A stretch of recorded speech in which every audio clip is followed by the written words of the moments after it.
All right, so after that, though, we got to talk about this match because this is already a ridiculous match, and I believe this is the first match to get in the top 16 that we're showing. No, this is for still top 32. This is for top 32. This is Clash of the Titans. Never. I just make these assumptions and I'm just wrong over and over. I keep thinking there's no way that it could be Dab and Illusions. I mean, normally I think there's no way it could be Dab and Illusions and not be top 8. But yeah, the top 32. All right, so not even to get into top 8. Whoa, there was a lot of patience right there by both players. That's very rarely to see people just stand still for more than 2 seconds. Well, Batman definitely does. Yeah, exactly that. He commands respect. You have those bats out, and if you're challenging those bats, you are just gonna get clipped. What a down 2 from Illusions, who is not playing Green Arrow, to my surprise. Well, Illusions does play quite a few different characters. We've seen him switch more than almost anybody else in this game. He's got a ton of characters in his pocket. Batman, Deadshot, Green Arrow. Ooh. That conversion was fire, and pun was intended after that parody. It was the bomb. Oh, gets the hit, but no conversion. Just one hit, so couldn't convert it. Nice.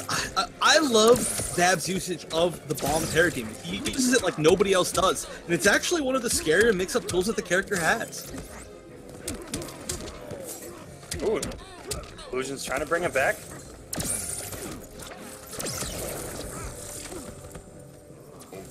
Nice. Dab taking the first life bar while he had to play so defensively.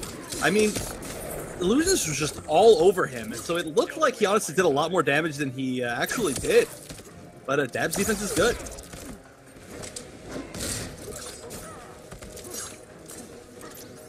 A nice check, but this is getting into a dangerous situation. Nice, great choice by Dab. That was a very, very safe option to get out of the corner. If he'd been cornered by Batman, that would have been really tough, but teleporting and using the meter for a relatively safe option from this guy.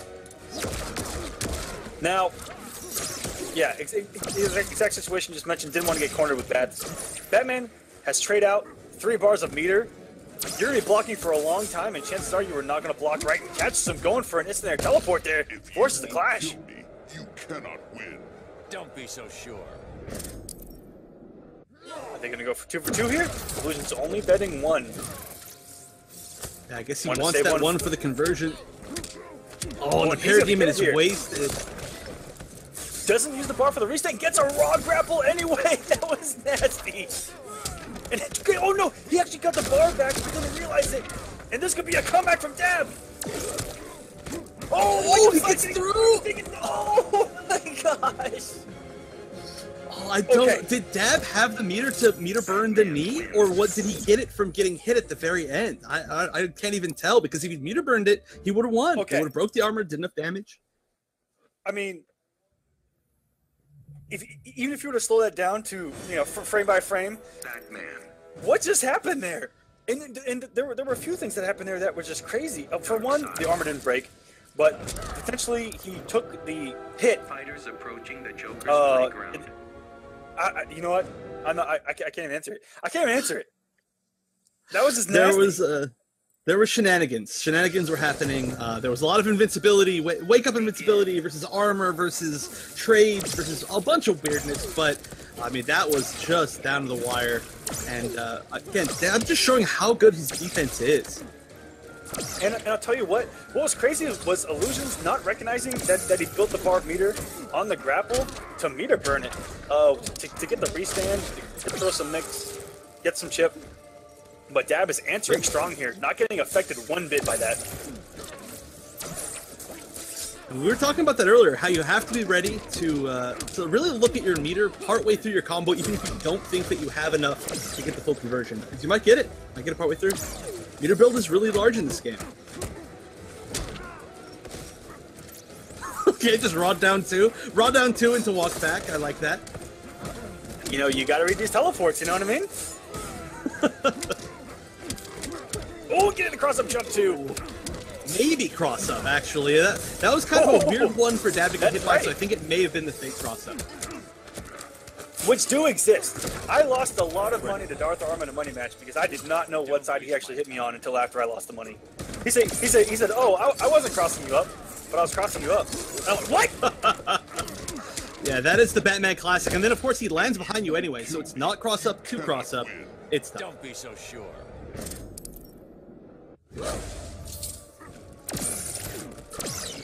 The jump normal's so good that it has its own shirt. And very few things in from Justice 1 got to make it on its own shirt. And that was one of them. And that looked like a preemptive down 2 from that. This nightmare. You cannot deny Darkseid. Well, yeah, I mean, Batman players like to jump, and it's not easy to down 2 in reaction, so good read by Dab, but Iluusions is just taking the momentum back from this game. I mean, he started off with about a, I don't know, 75% life deficit, and now he's already got the lead. Good down 2. Ooh, oh, he challenged it. That's that. That is absolutely good. 450, that was nasty. Those jump normal 4-3 conversions are still there with Batman. Yeah, Batman, while they did nerf his damage, the damage is still there just so much. I mean, he still has some of the highest meterless damage in the entire game, maybe next to, like, Grodd.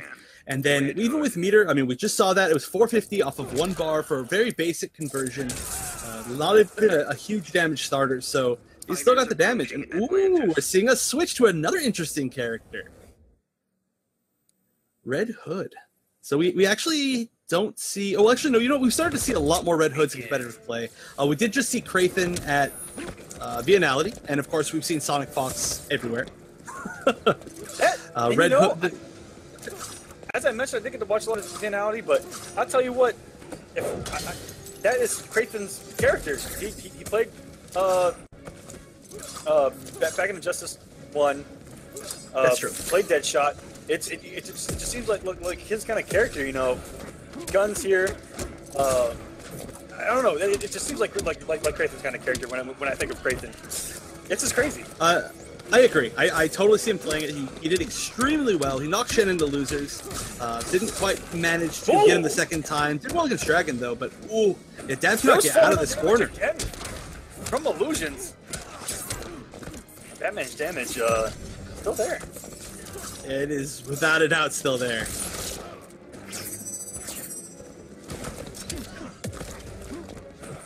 Nice meter and roll. It's not easy for Batman to get in on Red Hood zoning. Red Hood zoning is very unique in this game, the fact that it just controls certain areas, and it actually covers itself really well. So getting in, starting that momentum is a really big deal. Iluusions now in full control of 2-0. Commanding health lead, hitting him in the corner, going for the damage, and this is going to hurt so bad when I got a back 2-3 off of that. Would have gotten mid-400s probably. Yeah, still got a ton of damage, but Dab getting a little bit of it back. Still having to use those resources so early on in the life bar is scary. Nice backdash. Little known fact, if you backdash the overhead in that string, you're actually extremely minus. Batman is still at a huge advantage. It's probably punishable for some characters, but maybe just those with really bad backdashes. Yeah, we actually saw Dab use Red Hood quite a few times. He was one of the few Red Hoods that threw a lot of bombs on the screen. He loved to throw a lot of bombs and force movement, but he just hasn't been given the chance to so far. In this matchup, he's starting to get a little bit of zoning going here. A few bombs here and there. Catching Iluusions, going for grapple a lot. Oh, and jumped into the active frames of the gunshot. He tried to get up there, and he just said no. Dab's making a decent comeback here, and what a side switch! Go back in the corner, forces the wager. Then you're not paying attention. That's a really good clash line too. It's really great. That's a great one. I'm hearing a lot of new ones today that I haven't heard. Back to back, meterless dive bombs in there from Dab. That's just savagery right there. It is, but it's such a good check. Even after the nerf, I mean, they only nerfed it by essentially 1 frame of startup. Ooh, it's jump back 1 into a Gare gunshot. That was a really cool conversion. Beautiful, and now Dab with a health lead for the first time, really. Let's see if he can hold on to it, but on his way in was a traded Batman, which is so hard to deal with, and the down 2 gets absolutely destroyed by Batman's jump 2. Health lead going back over to Iluusions. Trying to close this out, the back 2-3 does. Yeah, he tried that down two. It was, it's actually a really good down two. There are a lot of options for Red Hood to anti-air Batman, but that's an angle where essentially nobody in the game can anti-air Batman, just because your down two will go backwards. It'll go essentially past him, or he lands behind you. So unless you have a really backwards hitting down two, like maybe Black Adam or Batman himself, ironically, you just never try to anti-air Batman in that situation. You maybe try to get a dash, or you just block. Yeah, exactly. That jump two, active frames on it, incredibly hard to deal with. We got one more match before we get top 16 rolling here, and that is going to be OD's a tie versus Revit Leafing. East Coast versus West Coast. Florida versus, I believe, California. No. The Young brothers are from the desert, if I'm remembering correctly. It's a mystery. To be 100% honest, they've said a whole lot of places. I think the general consensus is that somewhere in the southwest, like.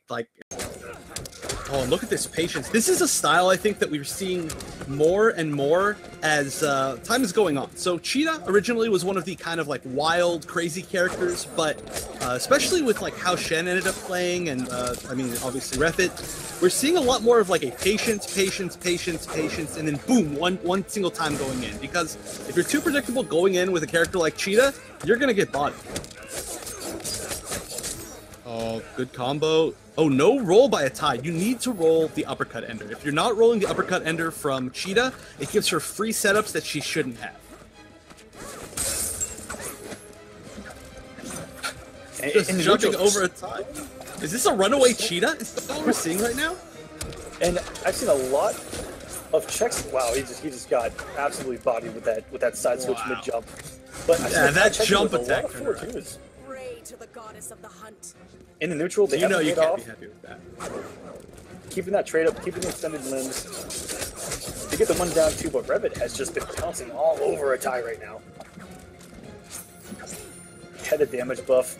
Very rarely do we see damage buffs from Cheetahs actually pay off and get the massive damage right there, taking almost half of a tie's life and coming in with some mix.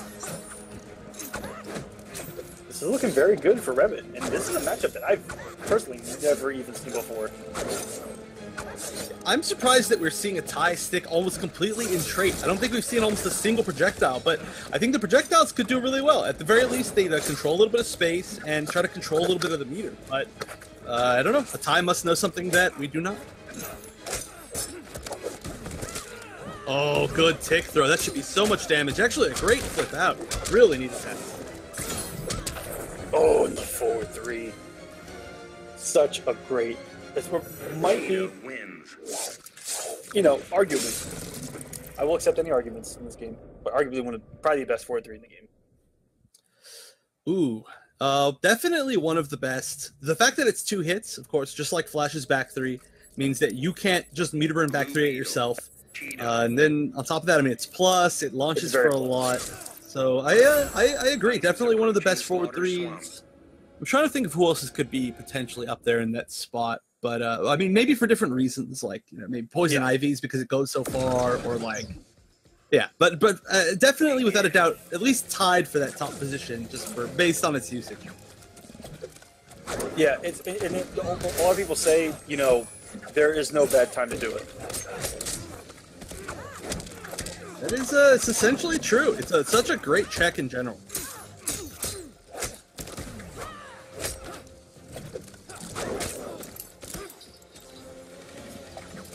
And Revit's continuing to play this, like, weird runaway style. And I just feel like that wouldn't work nearly as well if we were seeing some projectiles from a tie. I mean, there has to be some reason. Maybe he's afraid of throwing the projectiles, thinking that Revit will maybe... Oh, wow, this is double interesting, actually. Okay, so not only are we not seeing him go out of trait for the neutral, but we're not seeing him go out of trait for combos. Now, yes. Blue Beetle, he can, of course, in his combos, like, starters, like all of his EX special moves, he can switch in and out of trait, and he actually does considerably more damage outside of trait, but a tie did the trait combo. Yes, he did, which only works in trait, where he can float mid-screen into the instant float jump 1. Only works while in trait, and look for the extension there. But yeah, afterwards, I'll say the 4-2-3 there. not getting it. And wow, that was a sick conversion on that down two. But this is a matchup that Tyza has a lot of experience in, so it's got to be something matchup specific that he likes with that trait, because he does train with Alcatraz in this matchup quite a bit. Yeah, that's true. I mean, another one of the OD guys who almost, well, I wouldn't say almost exclusively, but does main Cheetah without a doubt. Ooh, go for some damages high and set up some tricky stuff. That was very tricky. We've seen George Edwards show a lot of those setups on Twitter. They're very, very hard to block. A lot of them are like cross-ups and fake cross-ups. All just weird stuff. Ooh, and got the conversion. Didn't end it with the charge. I don't think that he wanted to do a side switch there, wanted to keep the corner. But, I mean, Cheetah's mobility. But Yeah, definitely not out of it. And he has been all over these pounces. And that down two, the extended down two with the trait, that was paying off. What a cancel! Okay, now we see a little bit of why he's doing this. That was absolutely OD. Beetle wins. Oh man, that was definitely OD. But yeah, we're just seeing the mix-up game. The mix-up game is looking really great from Atai. He honestly, even if that didn't hit, that overhead at the very end, he was going for like the really, really next level mix-up, where you're usually either ready for back two, which is the Blue Beetle overhead into the low, or you're ready for back two into the cross-up overhead. But the fact that he threw out that 2-bar option that was going to be overhead into overhead, that's like the next level mix-up. It is. And it probably would have hit anyway. Because he actually does have some mix with back two. He also has the low stab, which happens to be a starter. I mean, a launcher. So yeah, the mix can it get kind of real here? I love the 4-2 with that trade on. It's a huge mid. Nice whiff punish. Back 4-3 is one of the best whiff punishers in the entire game. So fast, so far. Ooh, the command grab actually dropped there mid-combo. Yeah, did a little bit too early. Oh, that should be a big punish. No, going for a relatively... Oh, nice, a side switch combo. Oh, across the 3-3? No way! That was ridiculous. Oh my gosh. That was some next level mix-ups. I have never seen that in my entire life. Atai is going for some crazy style stuff right now. He is just... This is not the Blue Beetle we used to see. We just entered meta number 17, and we're still at meta number 4, as a scene. Okay, stop it. Maybe it's because it's not Blue Beetle. He's wearing the tournament skin, so he's Gold Beetle. Gold Beetle, Blue Beetle, you see, he's a zoner. He's got good footsies, he's got good mobility, but Gold Beetle, he's got mix-ups, he's got cross-up 3-3s, he's got corner flight shenanigans. He doesn't ever go out of trade. That's Gold Beetle. And if you guys don't know, from shows like Young Justice that actually show off the Beetles, you can also say that they could be Black Beetle, which is in the show absolutely disgusting. Very, very powerful. Yeah, that is true. I was not even thinking about the actual can. Holding on. Cheetah wins. Atai's going for some crazy resets, but some wake-ups from Revit are getting him out of situations where he could lose a lot of damage. Atai's getting a lot of stray hits, but Cheetah, once she hits like a hammer. And so he's just to kind of catch up with the damage. It's true, and the big issue with playing this type of style that we're seeing Atai play is that Blue Beetle's already known for not doing a ton of damage. He does do some pretty solid damage off of his big conversions, but overall his damage not considered the highest. So when you're going into a reset, and then never actually trying to cash out, you're just really gonna have to land a lot of hits, which Atai has somewhat done, but especially against potential Cheetah damage. That's like a lot more times you have to hit her than she has to hit you. And Blue Beetle, who has a fantastic sweep that sets up ambiguous jump-ins, does a lot of work. Safe on block as well. Yeah, one of the furthest range sweeps in the entire game. It's like second to maybe like Scarecrow.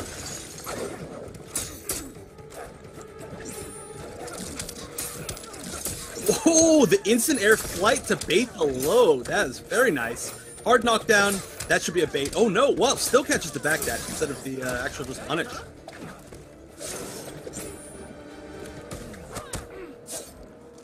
very good. He actually has not gotten opened up by 4-3 really at all so far. Has a tie. He knows to just kind of wait on wake up and make them waste it. And Revan's gone for 3 times straight now. Oh, goes with the restand. Oh, but you can't block forever. That was so tricky. Revit just jumping out of the corner. Oh no, tried to down one to catch that jump in, but it didn't work. And the tie's been so good. You know, actually, one thing that's very interesting about this matchup, which is something that we normally don't see in a normal Cheetah versus Blue Beetle matchup, is the fact that Atai's been in trait the entire time means that he's not using his shield bash wake up, which is obviously one of the best wake ups in the entire game. But to completely remove that from your arsenal by staying in trait all the time, it's a very interesting choice. Yeah, it almost becomes a completely different character when you don't go back to normal. As we say that, throwing the first projectile of the entire Oh, match. whoa! This character has projectiles? I didn't even know. Oh, and lost the air to air there and gets Revit back into this match. Life slipping away. This is now match point for Revit, but Ty's still got the lead. He's got the corner position. I say as he loses the corner position. It happens. Whoa, he just threw it out. He just checked him with it. The backboard 3, the replacement for the shield charge, that right there, the strike, the cross strike, it's very different because it's actually a lot. Oh, he missed the cross up. I wanted to see that setup again. But yeah, it's a lot safer if you hit it at near the end of it, so that's where he's generally throwing it out. Oh, no punish on the with command grab. Oh, can't block forever against this woman. Oh, and floating over the meter for 4-3. That was absolutely disgusting by a tie. That is a character specialist if I've ever seen one. That was Do you know how he closed that out? So he hit him with the 1-3 into float, and then Revit was like, "Oh, I'm gonna clash," and then and he just didn't combo and just hit him with a raw jump 3 and baited him. Damage. Yeah, that was more than enough damage. That was a great anti-clash bait. That's one way to do it. Just bait them from walking forward, bait them to expect that they're going to be able to clash. Instead, just get the pickup. So 2-2 with Atai's strange trait-only playstyle. This is a very cool match. Let's see some hype in that chat. This is the last match before we start up top 16, and one of these guys is going to be in there.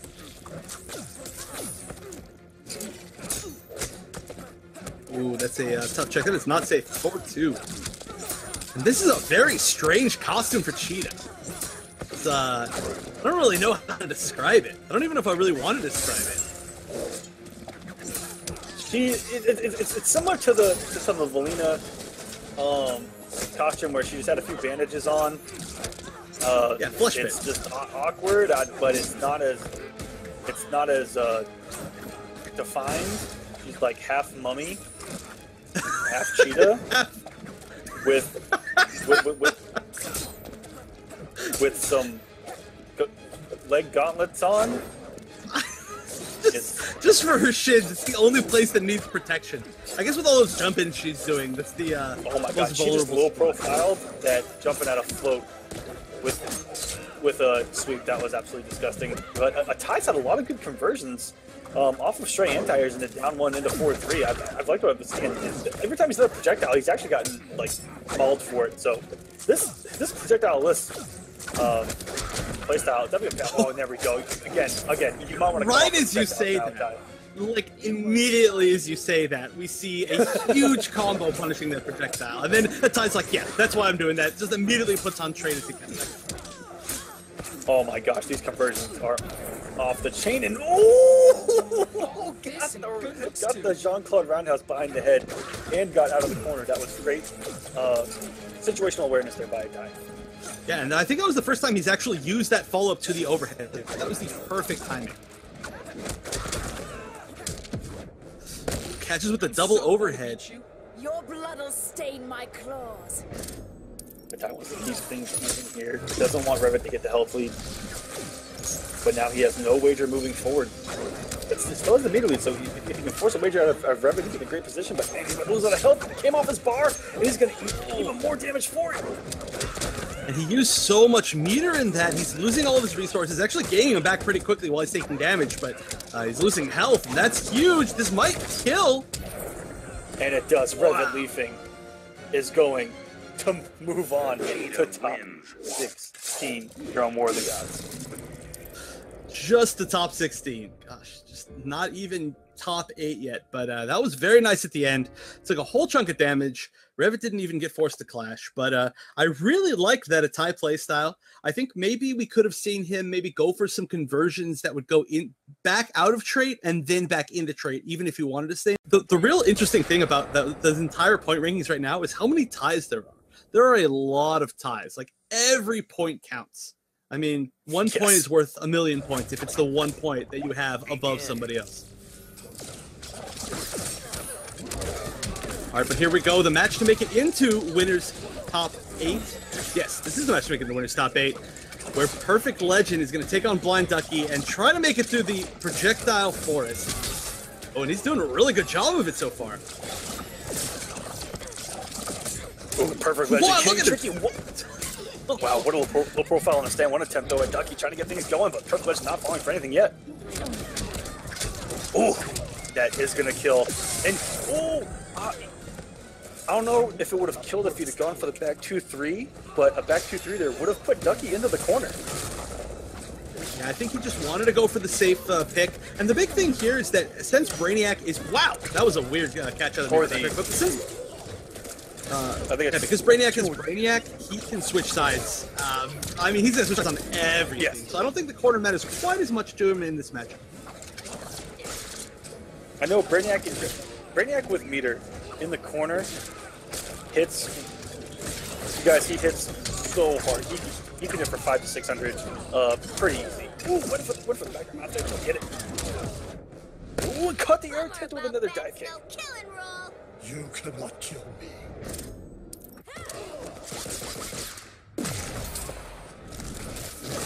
Oh, nice. Uses his best zoning option, the stage. But hey, it's his stage, so he should be comfortable zoning with it. This is his throne room. He should be able to do some extra stuff. You know what I mean? Yeah, he should be able to knock somebody into the background bounce, and it just never lets go of them, and then he just wins. It'll be like Dr. Fate, where it holds them into the like the actual wall, like in story mode. Oh, Ducky's got some Oki, and with Brainiac's wake ups, this could be a really good opportunity. Okay. PL, I need you to calm down. You just did delayed wake up into wake up instant dive kick. I don't know what you are on, but I need you to calm down a little bit because that was a little crazy. It worked, okay, but that was a little crazy. That is the most PerfectLegend thing that I have ever seen in my entire life. The man who would delay wake up and then wake up instant dive kick. That is so cute. Also, a big Honeybee 3-1 over Gab off screen. And PL will move into the number 6 standings in the points with a win here. Yeah, that would be really, really good for him. Help solidify that spot. Definitely want to get to that final. Oh, look at all these jumps. Just using them perfectly, just kind of floating and checking all that space with a big old jump too. And as I say that, Ducky getting some chunky damage and getting the meaty setup with the hyena in the corner. Luckily, PL got a trade there. Ooh, Ducky's all over the movement right now. Ooh, what a down two! The man just did it, and look at the payout. Yeah, that is enough, without a doubt. Wow, what a strong, quick round by Ducky. And full control now is Ducky. Ooh, nice. Okay, so the real mix-up here is in the air. It's this kind of a zoning mix-up where Ducky can use the upshots if he's expecting a PL to move forward. But if he's expecting him to kind of dive kick in, then he's going to have to use the cupcakes. But of course, the other way around, if he guesses wrong, he might get hit by a dive kick. So it's a really tough space control matchup, and PL looks comfortable with it with a great conversion. I know your thoughts. That was beautiful from PL. Getting it back in this matchup. Ducky came out to such a commanding lead. Now he's working his way back in. Oh, great anti-air gunshot. Gets the full conversion. I don't know if that was intentional or not, but that was beautiful by Ducky to cover that space. with that string. It was, eh? It works. It's a projectile. A lot like Aaron Black, just throws projectiles off of some of her normals. Oh, and Perfect Legend, you have to really know that that is going to work in order to commit the 4-3 just like that. And wow, look at the comeback from Perfect Legend. That was insane. Oh, that was so dirty. So that setup was he threw out the slow trait and then dive kicked behind Harley before it hit her. So, I mean, even though technically you could hold just directly down, you're usually not going to be holding directly down against Brainiac because you're so afraid of his, his dive kicks and all the overhead options that he has. So that crossed up, and then he immediately dive kicked to the other side and did what looked like another cross-up dive kick. That was, again, just like we saw earlier for Flash, just layers upon layers of cross-ups. Too many cross-ups, and all he needed was one single hit. Fighters approaching the Joker's playground. Absolutely insane player now from Perfect Legend. If we're with this win, we'll make top 8 on the winner's side and get even higher on the points. And there's only 3 weeks left after this. Week 8, week 9, and week 10. And then our finale's set. And he'd be sitting in a pretty good position to hold on to that spot. Well, it's always fun to see Brainiac, and especially his Brainiac. Bird Brainiac. It's a bird Brainiac. Wow, I haven't heard that term for a really long time, but it's definitely what it is. Oh, and Ducky off to a good start just like he did in the last match, though. Oh, here comes the damage. Going for the damage. And look at it, he's brought it back. Oh my gosh, here goes the 525. But it cost a lot of resources. That was 4 bars to do all that damage. So little accomplished. Yeah, that was quite a bit. He's actually still got a bar, which is impressive, and it's gone again. Just like that. Oh, double trait setup. Oh, double dive kick, double trait setup. I like that a lot. Actually, a roll could have maybe got Ducky out of that situation, but he didn't. He didn't roll. Still gets the last life bar, but PL's on match point. Oh, could have got the dive kick conversion. That would have been so cool. Still gets another conversion. Ducky's got a lot of meter to spend. Maybe he wants to use his get back life. No, that was painted out. That was so ridiculous. Oh my gosh. Oh, guys, I can't even keep up with all the ridiculous stuff that just happened on the screen.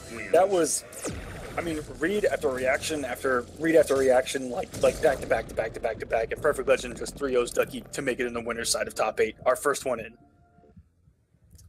And well deserved. That was actually 2 really large comebacks. Just win those last 2 games. Ducky had the lead in both of them, and then PL got going and just, I mean, I guess he just didn't really touch the ground, and that's what happens, and it was great. But I just don't think, I mean, I think we could have seen maybe a few tools that we didn't see from Ducky. Maybe we could have seen him maybe push blocking, maybe just trying to meter burn roll out of the situations, throwing some more cupcakes. I mean, even though that they are, you can technically get over them, you usually don't get punished for them. So Ducky got a little bit overwhelmed, but I mean, that's always been PL's style ever since MK9. Even if he's got tools that technically are reactable or don't fully, like, they're not true mix-ups, he just overwhelms you, gets in your head, and does exactly what we just saw. All right, match number 2. Right on that. I haven't seen him play in quite a while, but the last few times I've seen him play, it was Green Arrow. I think I might have seen him pick a different character at CEO. I'm not 100%. It's been a little while. Oh, there we go. There's Green Arrow. That's what I knew from back in Injustice 1. This man didn't get out to tournaments a lot back in Injustice 1. He played online a lot, and I loved him transitioning to MKX, going offline a lot. And then here in Injustice 2, he's one of the examples of someone who has, he goes right back to Batman, catching us by surprise. Yeah, he's one of those guys that has transitioned from online to offline, and guys, all of you can do it. We don't bite offline. Well, Asylum. Some of us don't bite offline.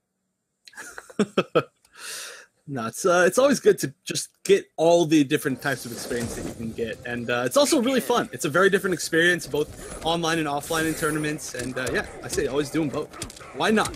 Why not? All right, so we are seeing the Batman pick, which is a pretty interesting choice. I think this is the tournament skin. Pretty gold. I could be wrong, but yes, it is. Black and gold, baby. And this is a matchup that early on Fates did not like. Once Batman it is just an uphill battle. But that's actually another slight tiny buff that they did get. His back two is a little bit faster, and you can use it as a kind of far anti-air against Batman. Oh, and he goes to the force. He gets hit. This is going to potentially do some damage. Oh, what a good Okay, that was nasty. Stop it. All right, so failing to disappoint. Great conversions. Oh, back three might have hit there instead of the forward three, a little bit slower. But yeah, Beetle already showing up. Oh, and letting it rip. I think that Vendetta was going for the read that he was going to stop it early. I think so too. He looked like he was jumping right away. What a whiff punish from Vendetta, though. And this should be a good mix-up. Oh, no toilet throw for you. That was an interesting choice. It looked like Beetle meter burned it, but it didn't have any armor. So maybe it just like was too late in the active frames to have armor. Oh, nice. Using the red glyphs for more pressure. Take off the helmet, Kent. Kent Nelson cannot save you. A little bit of life back from Vendetta, but now he's not going to have enough meter to really continue the pressure too much in the corner. Oh, and 2-4-2 glyphs in a row. And Beetle's going to take that first game. Dr. Fate wins. I can see why Vendetta would want to play Batman over Green Arrow in this matchup. Batman does have a little bit better mobility, and he won't be forced into that kind of zoning versus zoning game. So, you know, he might be able to control the pace a little bit better. But I don't know exactly how experienced he is with Batman. Like I said, most of the time, I haven't actually seen him for a while, but most of the time that I've seen Vendetta, he has been playing Green Arrow. So it'll be interesting to see if he ends up going back. And it does look like he might. Also going with the tournament skin. Look at that, supporting the scene. It's glorious. Looking like a bronzed armor set, but goes right back to Batman. He keeps teasing us with his Green Arrow. Jesse Johnson, shoutouts, 49th in your first War of the Gods. Definitely, man. It's all about leveling up, doing better, and that's not bad for his first ever online tournament. I mean, coming in here and out of 200 and a lot of people getting 49th. Yeah. 49th out of 200 and a lot is definitely a good standing. I think it's yeah. I mean that's huge. Again, it's larger than most numbers that we get at majors. So 49th is nothing less. Beetle again controlling the early pace, getting quite a bit of damage, taking advantage of those interactables really well. And that's the other thing that Beetle uses better than I think any other Fate out there at the moment. It's just the fact that he uses the glyphs as a zoning tool to cover the rest of his zoning. So now we're going to see the third glyph, and there we go. Look, now it saved him from being comboed. That was so beautiful. He's very methodical. He always sets up the next thing. Good usage of armor. And that's just going to chip out if he tries to get close, and he does. Vendetta just kind of giving up and just walking into the orb. He just looked into the flowers there. I think he may have tried to jump over it, but he was a little bit too close, and when he got up, it just kind of stood up a little bit, walking forward a little bit.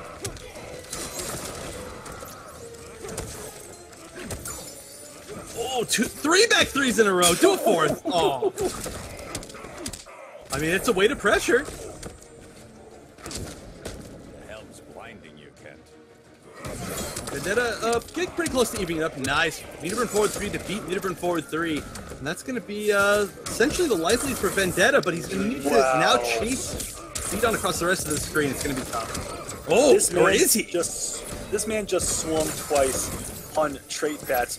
Beat on what is going on right now. This is, oh my gosh, this is getting Look at this, disgusting. draining his life this whole time. Oh, he almost killed him with the onk, but not quite. That was insane lockdown in the corner by Beat on there, using every tool that this man possessed, and wow. Oh, he needs one more. Oh, there it is. Yep. Wow. Yeah, that was covering himself, just like you mentioned. It's crazy.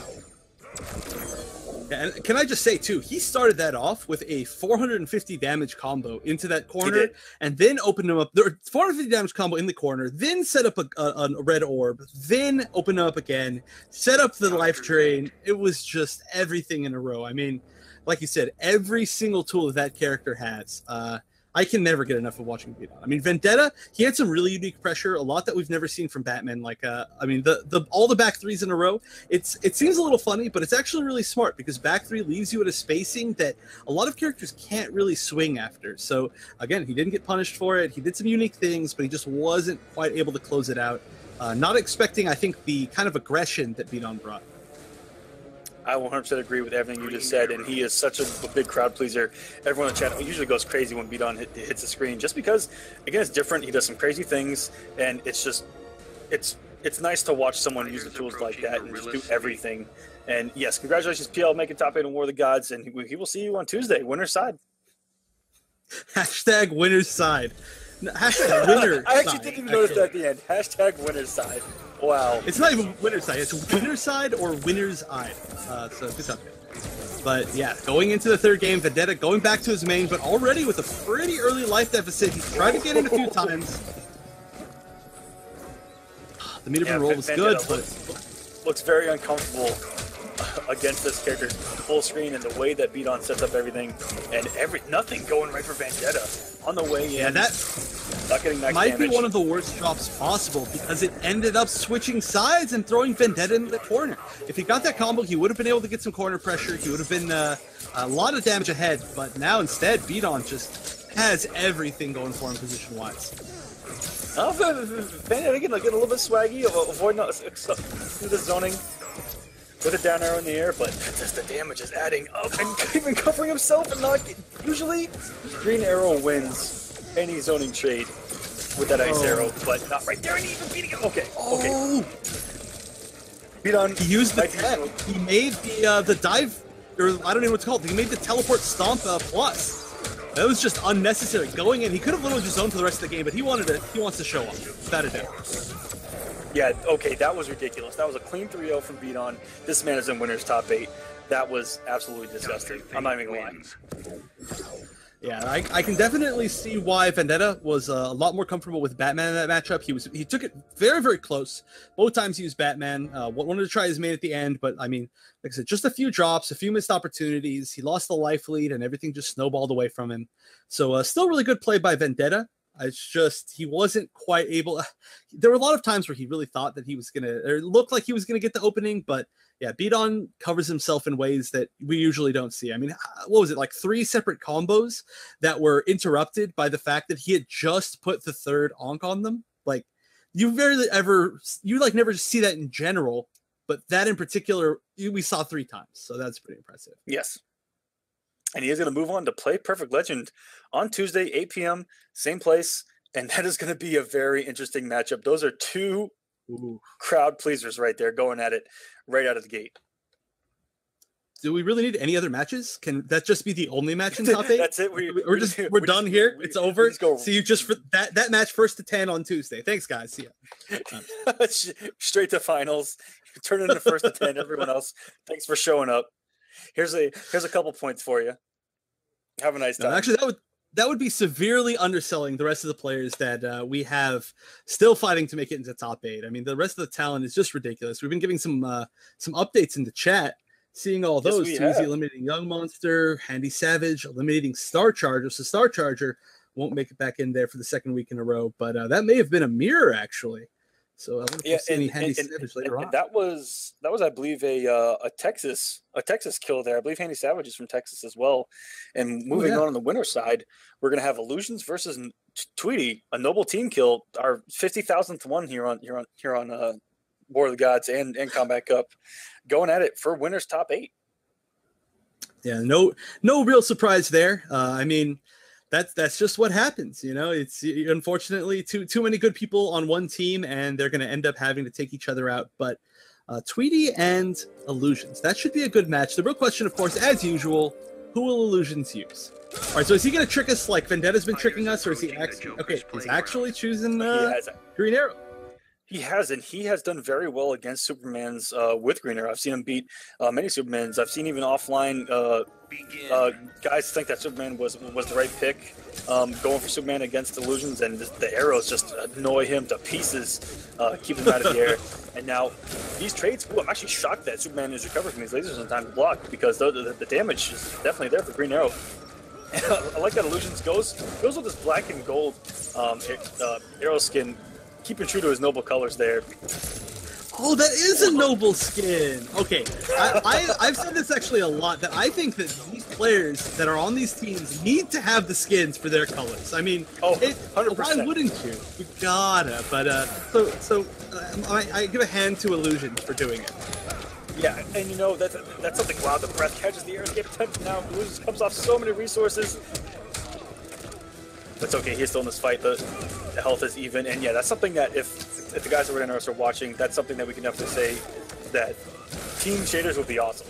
And you know, oh, I would love that. Yes, so many different teams get a shader, and then you could, you know, support your team respectively. It'd be something kind of cool to look at. Yeah, that would be great. I would love that. But for now, I guess we got Illusions doing the best he can, still ripping those colors. Takes the first line. Yeah, I noticed early on, because I wasn't a fan of the color choice, and I was like, yeah, I don't know about that. And then it dawned on me, like, wait a minute, those are the noble colors. Illusions going for 300 damage for 2 bars. I'm not too sure about that. It's got to be healthy, but that was a lot of resource. That's true, but of course, the way he's zoning in this matchup, he does end up building a lot of extra meter. Still, though, both players still have Clash, so saving those resources is going to be pretty important, unless it just ends up being 100% zoning for both sides. But not looking that way. Wow, that didn't combo. Interesting. All right, yeah, one more fire on hit. And really any arrow on hit now. Just plus frames. Ooh, trying to make a read on the air dash in, but Tweety's staying out of it. Oh, and catches him out of the air. I was about to say, Tweety's in a position for a comeback, and this man is known to get him. Yeah, he definitely could have. He made a lot of really good reads right there. You could tell that he's experienced. The fact that he jumped back and lasered instead of trying to instant air dash in when we saw the upward savage blasts from Illusions, that shows that he's ready for that exact thing in that exact situation. And it caught and it punished, and he almost made it back, but not quite. There were a few things like this that didn't combo, or like he just missed the opportunity just a little bit. And I think if he picks those up, he could still do it. It was close. It was definitely close.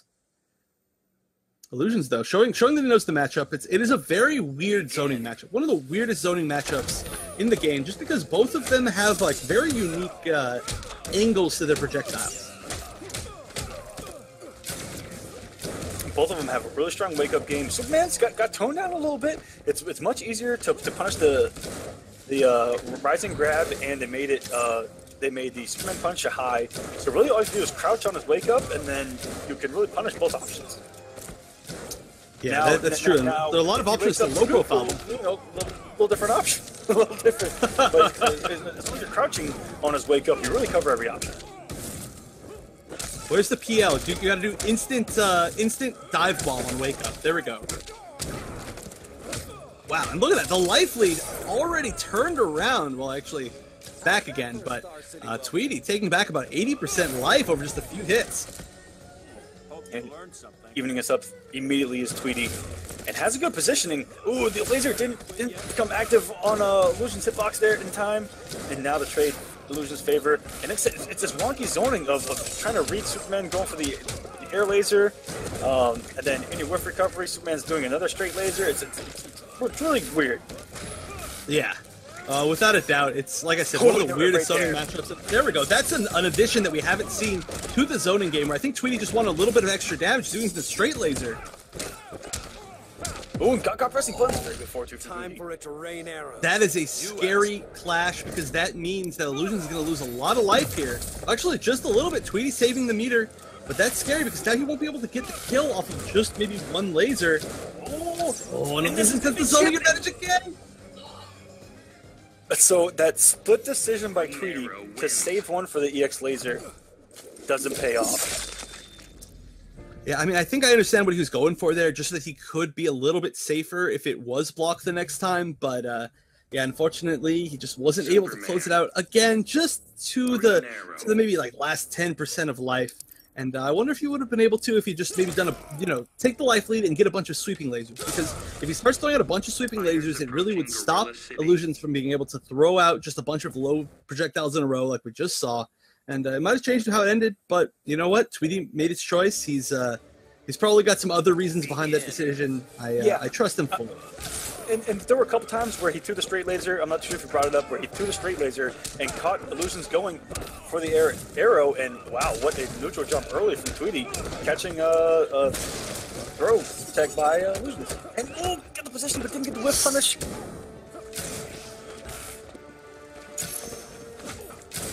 Ooh, jumped in, throwing the just straight air ice arrow. That was a really hard read. Oh, that should be a good conversion. Oh no, actually, just took a little bit. Oh, this would be some decent damage. And Green Arrow, ever since looking at Injustice 2, I was like, man, Green Arrow hits harder than he does in Injustice 1, and he seems to have just a few more options in different scenarios, and I really like what they've done to him. They really made him a complete character. Yeah, he's one of the characters that, like, if you just looked at him from Injustice 1, you'd overall say, like, oh, he doesn't seem almost changed at all. But it's just all of these just minute changes, aside from the one really large change, which is the fact that he can launch off of meter and spin. But yes, all these little tiny changes mean everything. I mean, back in the day, if you were to say, oh yeah, how did that matchup go? Oh, the Green Arrow just outzoned the Superman player.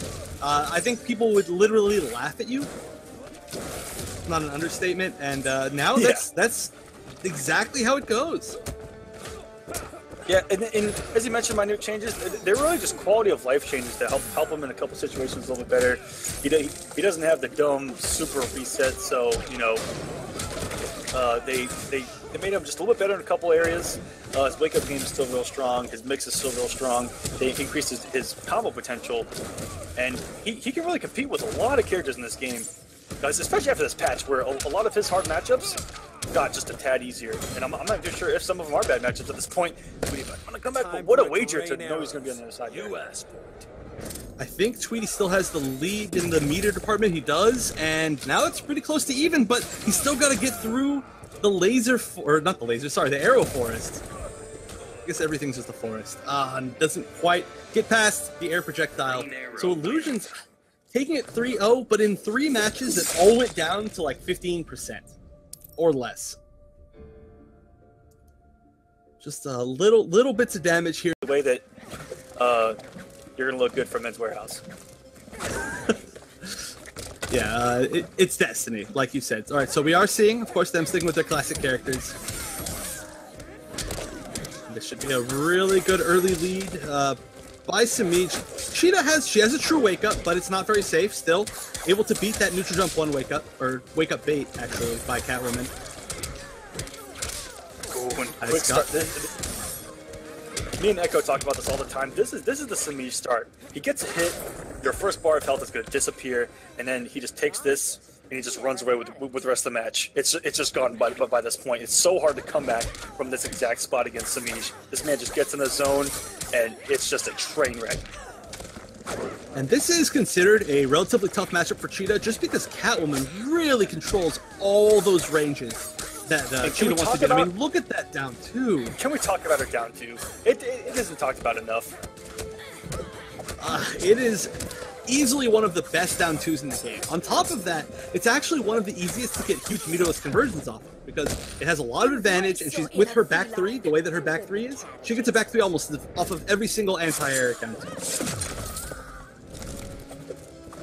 Yeah, that's something I've only seen really a couple of Catwomans go for. They get their B&Bs and they just stick to them. That was 544, by the way, from Little Miss Cheetah over there with her trade up. That was ouch. Yeah, but that just shows how much of a lifeline Semiij had. It was 544, and they're still about 100% ahead for Semiij. Yeah, that was all the damage that Rev put on the table, but it still hurt. Oh, that was so risky. The instant overhead, that was, I mean, I understand it just because Revit was in a position where, I mean, the life lead was so huge that you need to do some crazy stuff, and just needed that to close it out, but still good block by Semiij. Would have got hit by a sweep there, but didn't care. Ready to punish. And wow, yeah, Semiij really running away with that, not letting Revit jump at all, not letting him just even take to the air. Try to do all those really pesky, like, barely cross-up jump overs. Doesn't care. It's Catwoman. She does her weird little, I don't know, what kind of kick is that her down 2 is? I don't even know how to describe it. It's so weird. It's like she goes for a roundhouse but stops like mid spin and just kind of leaves it hanging. Like it's so like she's like halfway to trying to do a handstand. Yeah, she just like it's got to be uncomfortable, right? It's got to be. I'd have to imagine, but she's pretty flexible. So who knows? Ooh, and going Revit's getting some mix going early. And oh, yep, getting a little over aggressive there. Semiij all over that. And Catwoman's got such great tools to just keep you out of the air. That jump 2, so good. The down 2, and you add that into Revit's reactions, and it's like a no-fly zone. And that's something that we talked about even back to MK, where you just do not jump on this man. That is a no-no. Oh yeah, I mean, you look at back then even more so. I mean, that character too, you could never jump on her, and that's that. First life bar. One of the best anti-airs of all time is a normal or special move that goes through the ground, under it, digs a hold of China, comes back, and launches you meterlessly. Luckily, that got changed. Embrace your inner feline. Have you had your shots? Wait, what are we talking about here? Are we talking about Lena roll still? Yes. It's still launched? Again, you can apply that same thing to Catwoman's back 3. That is true. It's very, very similar. I mean, I think somebody must have talked to Semiij and been like, "Did you know that there's a character that also low profiles into a launch, but this time it's safe?" And he was probably just like, "Give me this character," and that was the story of how to choose Catwoman. all you hear out of Semiij, who has one of the like calmest and softest voices you'll ever hear, all you hear out of from him is "Get over here!" when he sees Catwoman. It just brings him into his hands and just says, "Oh!" And look at that down 2. It still gets the trade. And that jump 3, once it becomes active from Cheetah, it's very hard to anti-and that cat dash. Wow. And again, every time Revit goes into the skies, something bad happens to him. Yeah, you just cannot. You have to play the slower ground approach. It's the only way that you can challenge a Catwoman who's ready for the matchup. And even then, I mean, then you're just at a huge disadvantage to begin with. You need to make a ton of correct reads. Jump back whip is actually one of the best options at dealing with people that are approaching you. You know, we always see Catwoman as a rushdown character, but against all the characters that actually have to get in and like get really close, just like Cheetah, jump back whip is insane. It is so hard to get past that. It's essentially zoning within itself. And okay, look at all these sweeps. Yeah, that's similar to how Revit started game number 2. Got the health lead early by doing the quick mix, the sweeps, the 4-3s. But all Semiij needs is one combo to get all of that damage back in his favor. It's one combo, one corner push, and it's going to turn around quick. Yeah, and that probably is the combo. Oh no, actually drops it still though. Still took the life lead even with the drop. We were just talking about that, how the dive from behind his head. Got a little risky there. I like it. I mean, when you're down 2 against Semiij, sometimes you just gotta take some risks. Trying to get away, but it rolled after her. Revit's got a little bit of a life lead right now. Of course, it could go away in like a single hit, and as I say that, that's probably the hit. Actually, it might not be quite enough. So I'm not too sure about risking it with that amount of health lead, but if it would have worked, it would look like an absolute genius. And unfortunately, his 1-1 went the wrong way. And wow. Yeah, that was, I think Cheetah was a little bit lost there. It's pretty dark in there in Arkham. Probably just saw some shadow in the other corner and was like, whoa, is that Catwoman? And definitely swung the wrong way. That was pretty bad, though. And still, though, Revit's just landing a lot of little hits. There haven't been any huge combos this round. It's just little bits here and there, but again, it could just be one more hit that takes it, especially if it ends up being like a meter per forward 3. Oh, but now it's time for Semiij to potentially take it all back. And look at that, a life lead regained in seconds. Well, have you had your shots is actually a really good line for Cheetah. But now it's back to even, and Revit doesn't have any clash available. There's meter available for Semiij, so one hit from Semiij could take it all. Look how patient Revit's playing. Oh, almost crossed up. There could have been a punish with the command grab, but nothing. Oh, and Again, just walking back, the slow patience. They're just chilling. They're just chilling. There's so much time left. Both of these players could absolutely take their time with whatever they want. They could build meter. Appears that something may be going on. And, ooh, so we had a disconnect, it looks like, maybe. I guess we'll try to figure out what happened with that. But that was does look like that disconnect went to Revit. Fighters approaching the And barricade. Semiij still needs to win just one more. But, like you said, Revit kind of can get that momentum going. I mean, it's a momentum character and a momentum player. And a lot of the mix-ups, I mean, one of the biggest things here is that we started seeing Revit tag Semiij with so many sweeps in a row. Semiij is really afraid of that instant air dive just because Revit's shown that he's willing to do it. So eating a lot of sweeps means that you're eating a lot of mix-ups, and I think Revit's a lot more ready for that. Oh, and or he not. took the risk early. But luckily, Semiij didn't have the meter to really hurt him too much. It still doesn't have the meter. And might build on one more special. Ooh, someone blocking. Okay, that was good because it kept Semiij in the corner. Getting the trade there, that was so good by Revit. I don't know if it was intentional, but it paid off. Ooh, puts himself in the corner. That's actually not a bad corner, though, to be in because of that. A really, really good meterless launcher. So a lot of the interactables that launch, they launch at different heights. This one in particular launches extremely high in CS. Is Revit going to get any mix here? On wake up, goes to the kick throw, but walks back out of it. He says, no, I'm good. Still got the opportunity to close it out, though. If Revit tying things up, and what a cancel mid-air! And now things are going in Revit's favor. Here we go. Oh, wow, I'm surprised that didn't actually catch. It was just a little bit too high in the air. That could have been a huge combo. Make it interesting. You just watch me.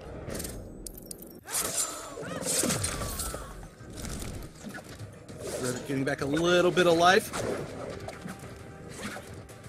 And I think, oh, wow, look at Semiij now playing a little bit more offensively, kind of chasing Revit. I think it might be safe this... I've noticed that a Revit, he's been backdashing a lot in this game number 4, and you're right, it's kind of made Semiij get a little more aggressive because with Revit with a health lead just sitting back and trying to make Semiij come to him, it looks a little bit better for Revit, but now anything is possible, both these guys. Even health.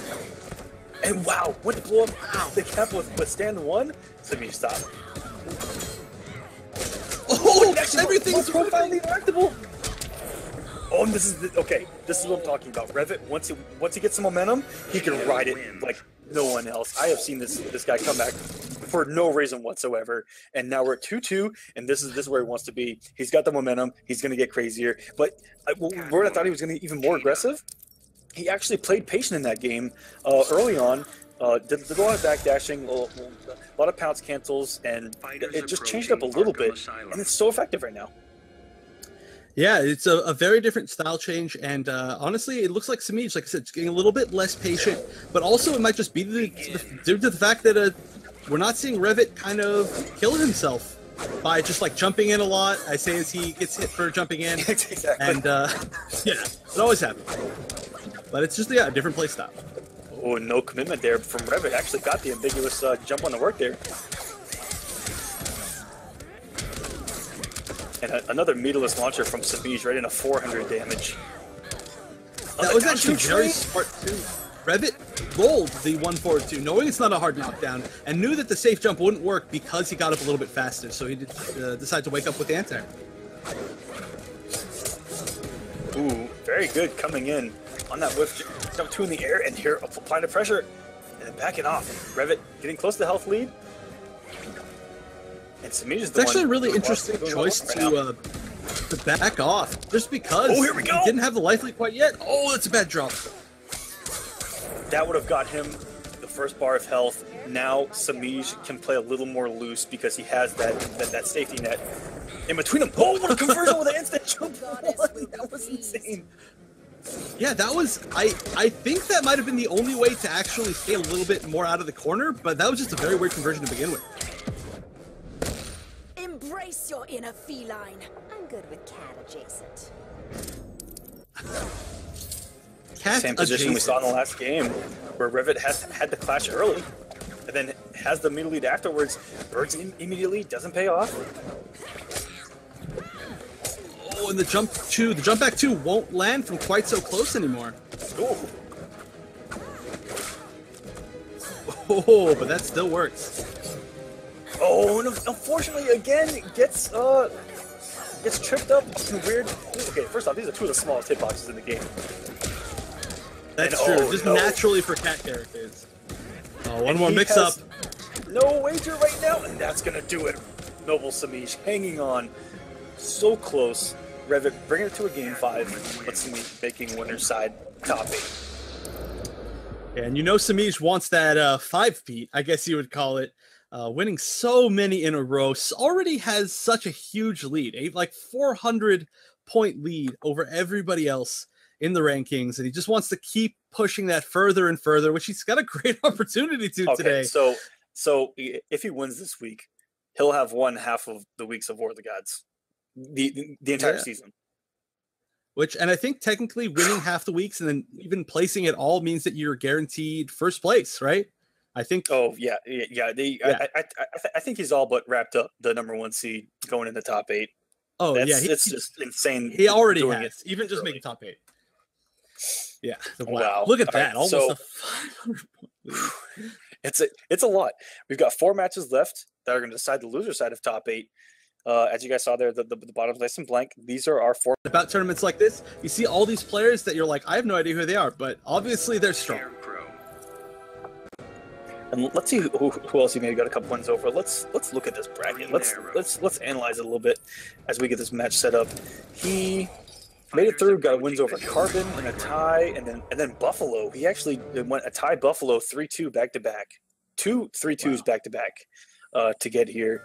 And wow, definitely deserves to be here. All right, we got Vendetta, Deoxys. Deoxys sticking out with Scarecrow that we've seen all brackets so far. Vendetta not going to bats. I'm surprised. Batman is considered one of the best matchups against Scarecrow.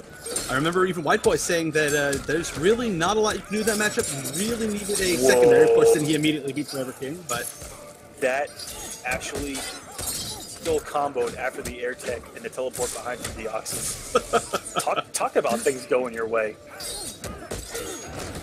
Ooh, and Vendetta's holding a lot of jump-ins, which it just gives Scarecrow more opportunity to mix.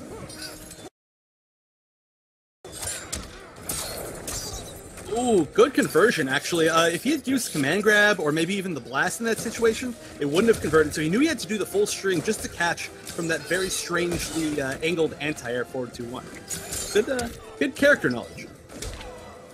Oh, great down two there from Vendetta. Greenwood does have putting it down too. Ooh, gets the Meteor. Launch off the interactable here. Mid screen, it's a really good one on the stage. These down 1 chains have been effective from Deoxys, but no, he has actually hit Vendetta twice. He's 2 for 2 in game #1, hitting him out of air text. Oh my gosh.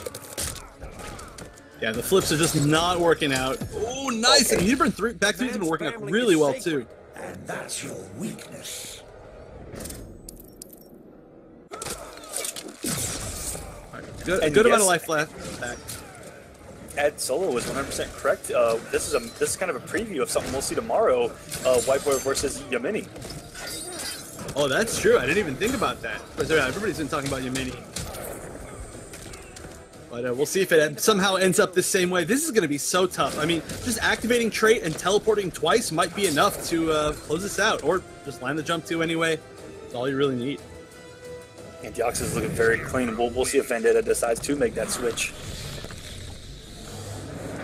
And Deoxys is one of those. I believe is very young.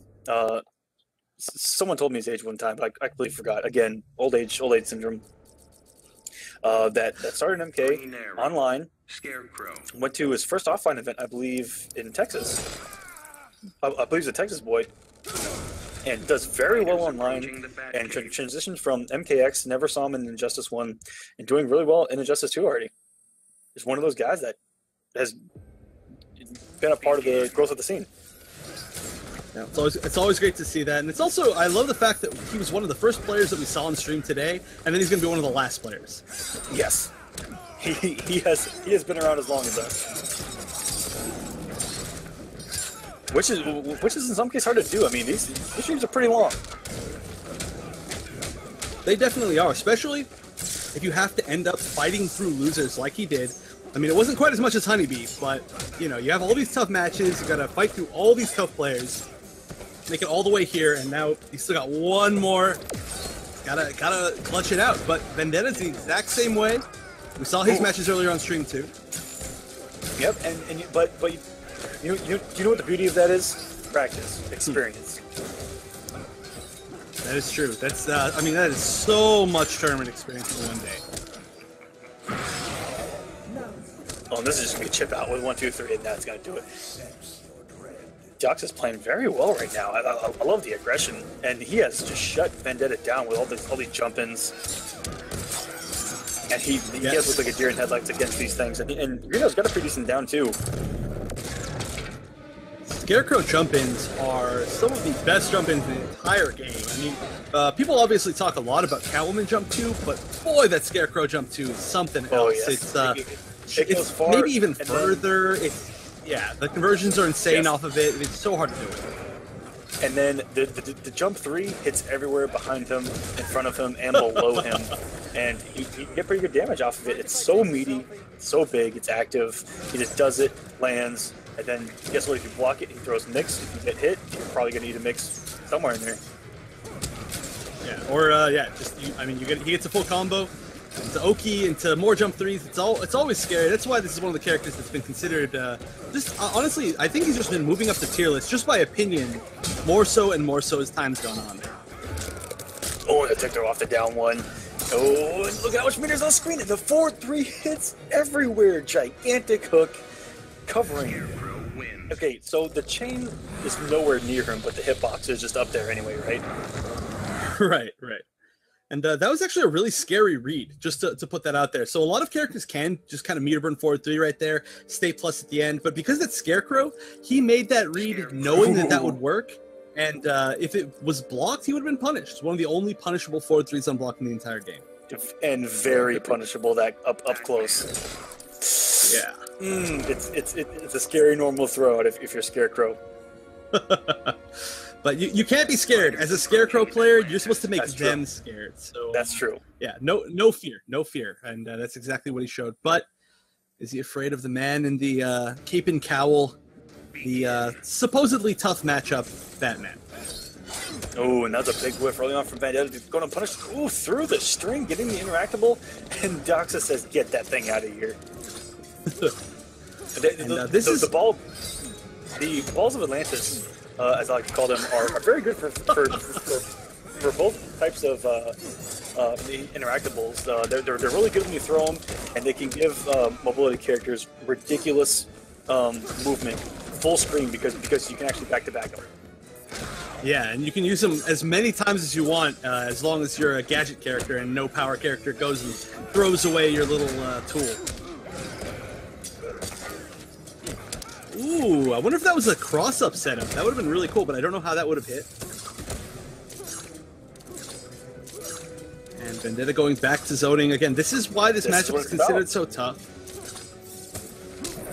Batman has the unique trait of being able to move backwards while zoning. So it's all kind of it's all in one package. It does both things for you.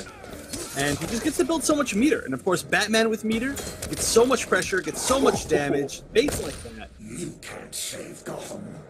I never quit. Never quits. Now, Deoxys, look at him in MK. I know that he's probably going to have a few characters here in Justice. Might have something in his pocket for him. If he were to lose this. Yeah, or at the very least, if he loses this one and then another one in a row, but definitely looks like he's struggling a little bit, not able to really get in. And then, of course, once he gets in, it's sometimes just Batman's turn.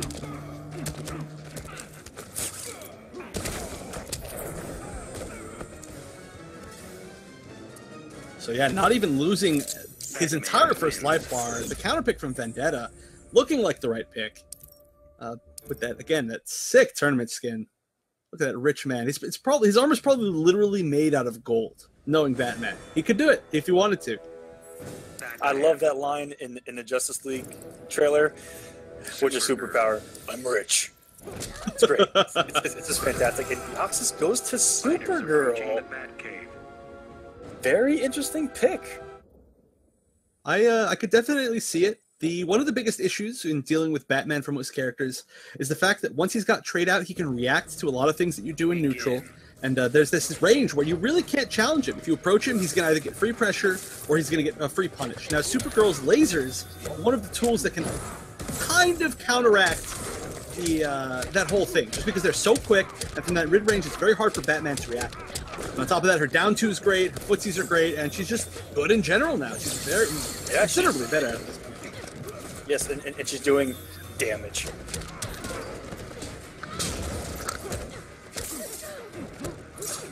Not a bad trade. Got rid of all of the hits of trait.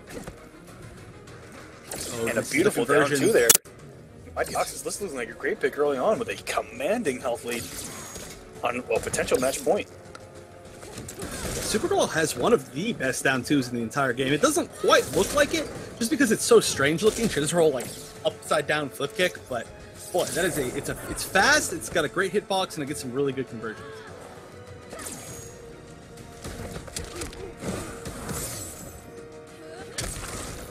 Ooh, nice instant air dash over to keep the corner, and the corner is ridiculous for Supergirl. Oh, got the back dash, but Vendetta committed too early.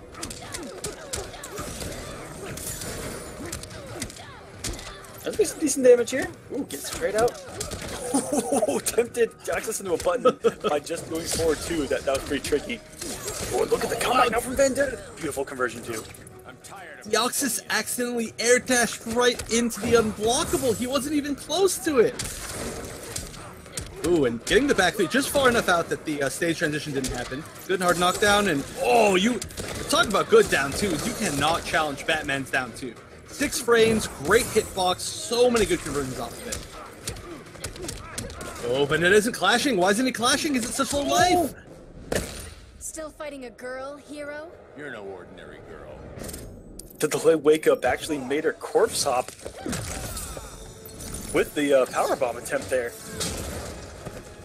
Yeah, it's actually interesting. I've never seen that happen before. And oh yeah, definitely needs the clash.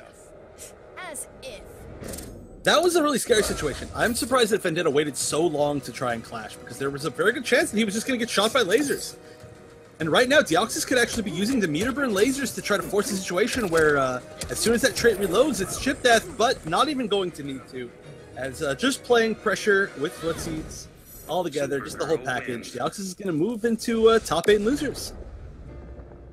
With Supergirl, is she back? Is this the beta powerhouse that we all remember? Harley, this man is zoning with the best of them. Which is odd, because he played more of a rushdown style character in Devora in MKX. Well, it's been a very interesting story of picks for this man over the past, I guess, 2 games. So, in Mortal Kombat 9, actually, just all of them. So in Mortal Kombat 9, of course, his name was Blind Man, was the original name for Ducky. And then he was Blind Ducky, and then now, yeah, he's whatever he is now. And so he was a bit of a zoner, of course, playing Kenshi. Kenshi was one of the strongest zoners in MK9. Now, in Injustice 1, he went to Raven. Now, Raven was one of the strongest zoners in the entire game. Now, of course, you ask him, he'll tell you that she couldn't zone at all, and zoning was terrible. But now, of course, MKX goes to a rushdown character, very uncharacteristic. And then now going into Injustice 2, doesn't have his original character from Injustice 1, and he's got to learn someone new. So I do like the pick for Harley. She's definitely a stronger zoner than she was in the first iteration. She just controls that space, which seems to be what Ducky likes. Oh, too easy lost it all there. He lost the health gain, lost the corner positioning, and now everything going right for Ducky.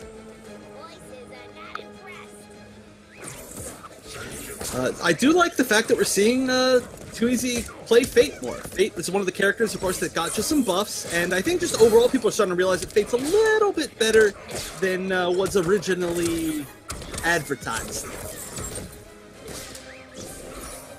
and we'll see if he wants to go back to a character like Atrocitus after this. We'll see if he just wants to feel it out, because this is actually a character that also annoys Atrocitus very well. I've seen a lot of Atrocitus players talk about it on Twitter, even a couple times offline. This is one character that really annoys him as well. Yeah, that is true. All the zoning characters, especially any character that can zone you from the air, that's kind of that magic angle of Injustice, where anybody who's got the downward projectiles, such as, I guess, maybe like Cyborg now, or Superman, or Harley Quinn's down air guns, a lot of characters can't really deal with that space, that top opposite corner, and Atrocitus definitely suffers from that. Right now, though, it's like Fate's suffering from just not being able to get that life lead back. Of course, he's a strong zoner, but you outzone him, and his comeback potential is not the best. Yes. I do like the pick, though. I'm a big Fate fan, obviously, but Too Easy has so many characters. Wow, is he really going to go just lock right back in? And he is. He's going to fill it out. I think, again, it's one of those things where he just might not like the Atrocitus pick and wants to feel it out here with Dr. Fate and see if he can kind of work his way through it. Well, we'll see. I think the biggest, really the biggest aspect here will be trying to get that life lead at the very beginning, because if he loses it, he's going to have to make the comeback. He's going to have to do a lot of really tough stuff, make a ton of huge risks, and he definitely didn't get the life lead to begin with, so that's unfortunate. But you know what? He's got the corner, so that's something.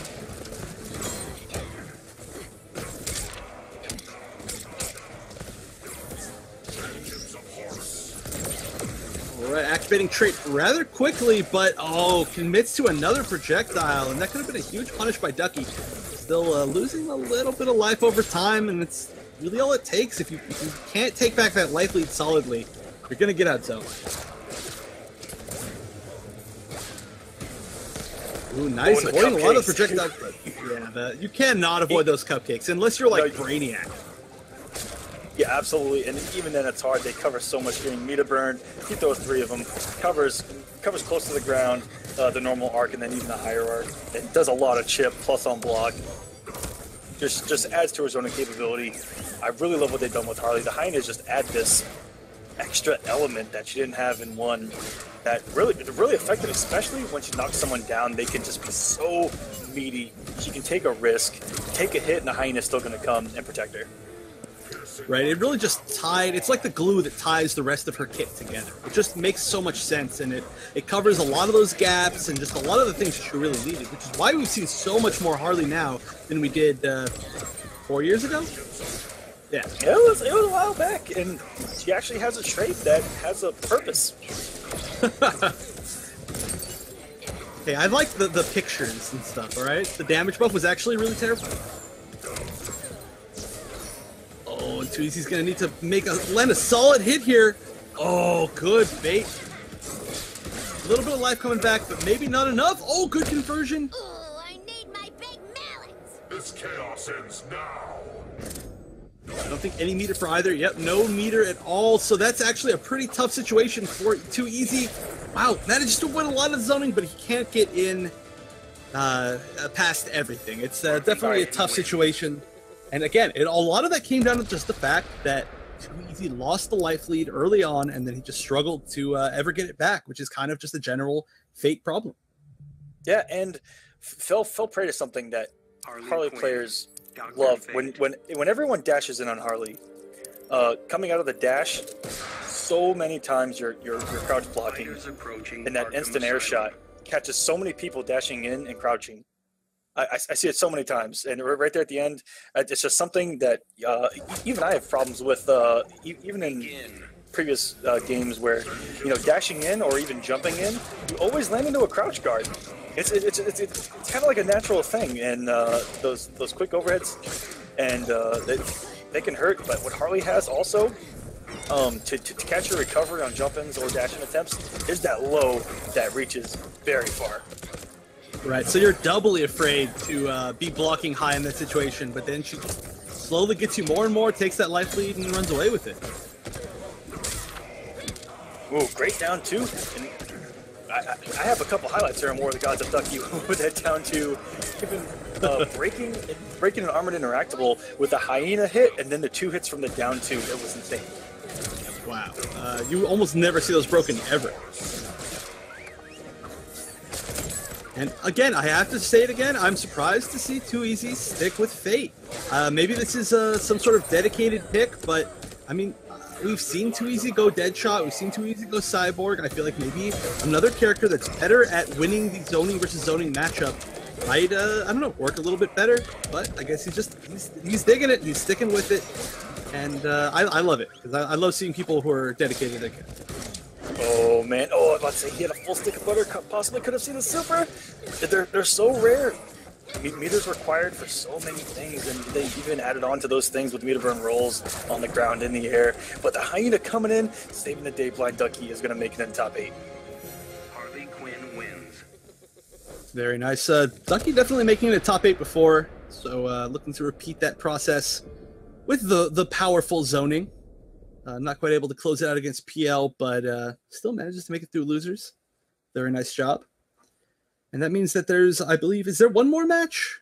There is one more match. We are going to see VTech versus Revit Leafing. We actually have not seen VTech at all this tournament, and he